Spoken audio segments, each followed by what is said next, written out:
Thank you, Mrs. Keidel, for the warm welcome. Good morning, parents, faculty, students, and friends. It is an honor to be standing in front of you all today.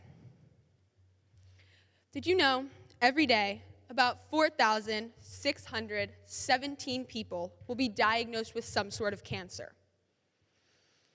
6.5 million companion animals enter a shelter. Approximately 41,095,890 trees are cut down. About 5,760 kids die of starvation.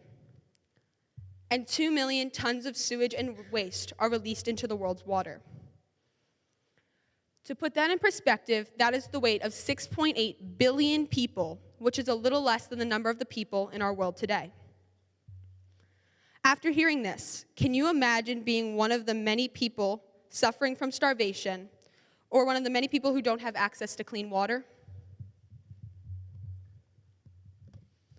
Luckily, there are many things we can do to help diminish these issues, some big, some small.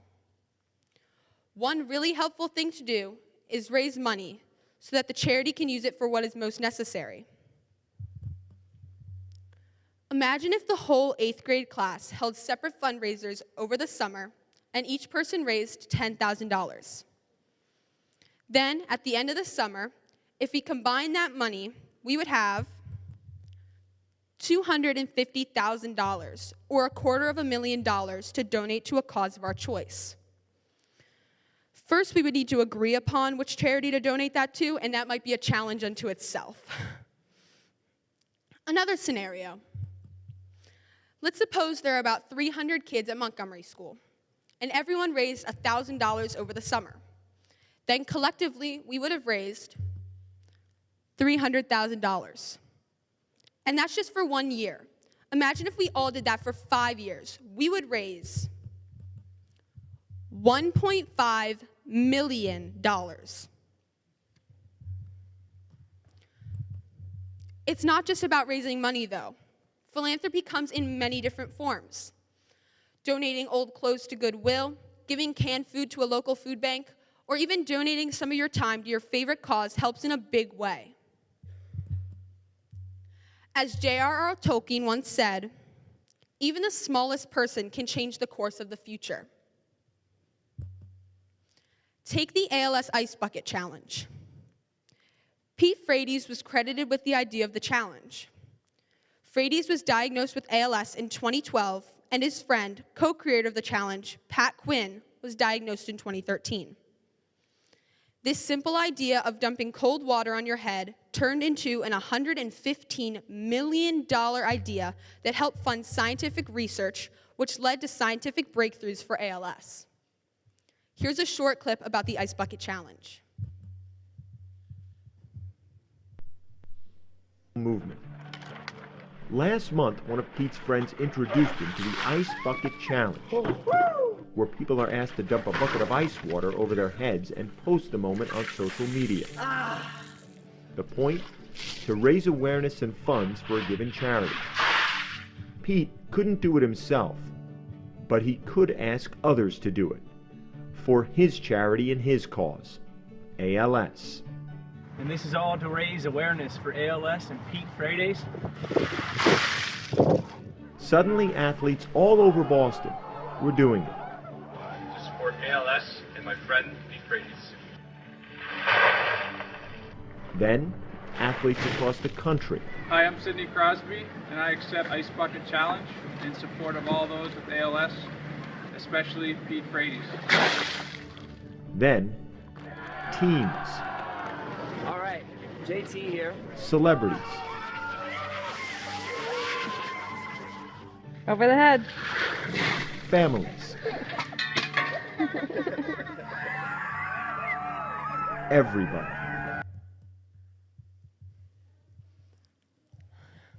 Another example of a person who had a small idea that grew to make a big impact is Alex Scott. Her simple idea of holding a lemonade stand for kids diagnosed in her hospital when she was 8 turned into an $150 million foundation that has funded over 800 research projects. You might not know this, but we have some kids in our Montgomery school community who do charity work. Lucy and Mallory Rorba, Karina DeVos, and the Ludmarks hold a lemonade stand over the summer, and they donate the proceeds to Alex's lemonade stand. Lily Zawatskis helps out with Family Lives On by doing the 5Ks and volunteering when needed. For her birthday, Allie Walker is organizing a food drive for Chester County Food Bank, and Ellie O'Boyle gave up her Christmas gifts and got warm winter clothes for the economically disadvantaged kids in Wilkes-Barre, PA. When I ask these kids what they learned, most of them respond by saying they feel good knowing that they help people, and they feel more grateful after doing charity work. Also, kids in Montgomery aren't the only ones who do philanthropic work. There are numerous teachers and parents who are helping make the world a better place. Mrs. Dadalow goes to St. Augustine's once a month to help feed the homeless. Also, Mr. and Mrs. Walton started a charity called Philafrunk, where they collect non-perishable items and drive out to WMMR's Camp Out for Hunger. Last year, they collected almost 10 tons of canned food for the people in the Philadelphia area. Lastly, Mrs. Knaus and her family raised funds for Crohn's and Colitis Foundation of America. They help by doing the Take Steps walk, and since 2014, they've raised $10,000. Now, I know I didn't get to include everyone, so if you have done any sort of charity work sometime in your life, would you please stand? This can be charity work, middle school, anything. Can we please have a round of applause for everyone and their philanthropic efforts?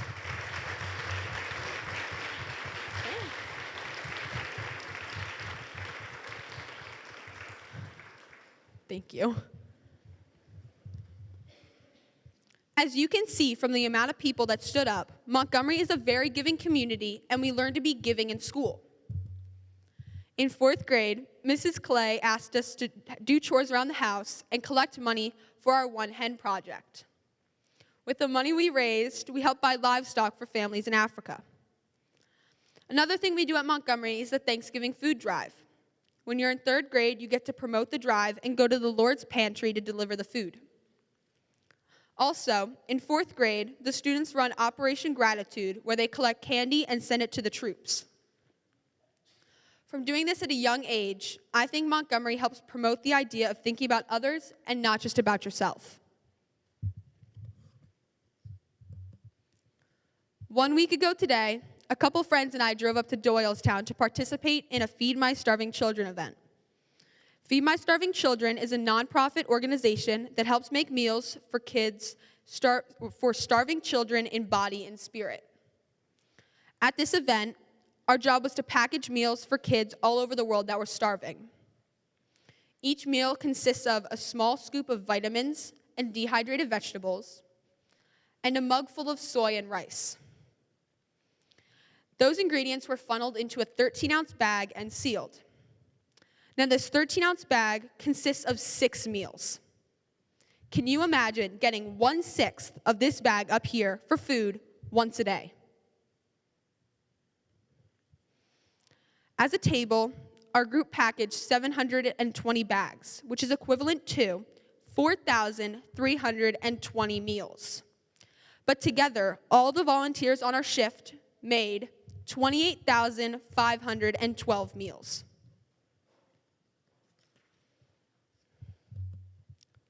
Most of you know this, but I've held a lemonade stand for Alex's Lemonade Stand for 12 years, since I was 2.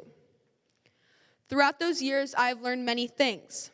I have learned to be more aware of the difficult situations people are in, to be grateful, how to advertise, promote, and run a business, to be more courageous and outgoing, and how to be a better public speaker. Philanthropy has also helped build my character, which is one of the many things we focus on at Montgomery. I saw this video on CBS Sunday Morning, and I thought that this man's willingness to think of others before himself exemplifies the heart of what philanthropy is all about. Philanthropy is also about doing good deeds without needing any recognition.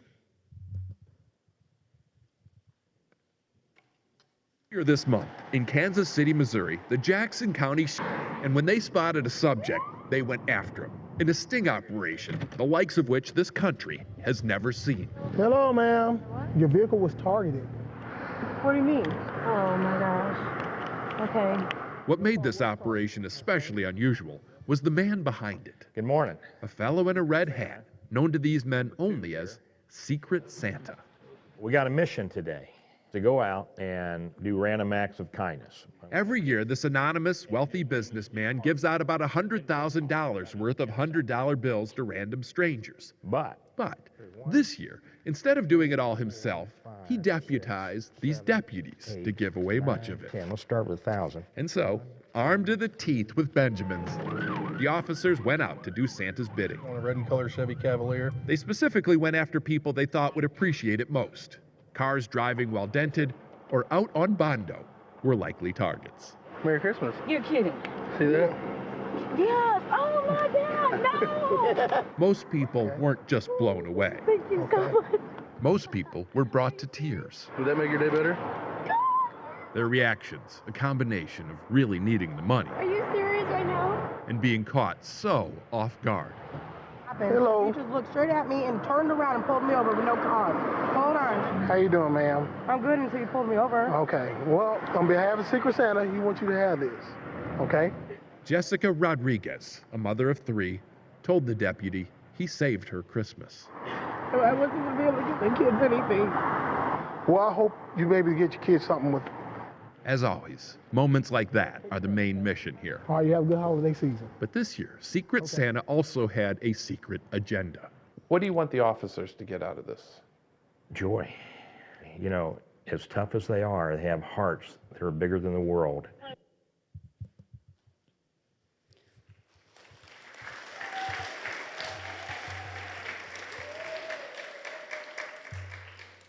Some people may wonder, how do I get involved and what can I do to help? What you need to do is pick a cause close to your heart and research some foundations that are associated with that cause. On most foundation websites, there's a page that talks about what you can do, and then you begin. Like I said earlier, every little thing helps, and sometimes it may not seem like a lot, but it really does help when it's all added up.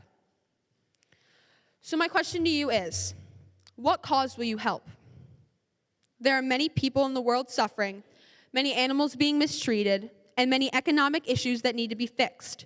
And like Mr. Rodeo said, we shouldn't wait for a disaster to occur in order to start helping others. So I want you to leave thinking, what will I do to make an impact? Thank you.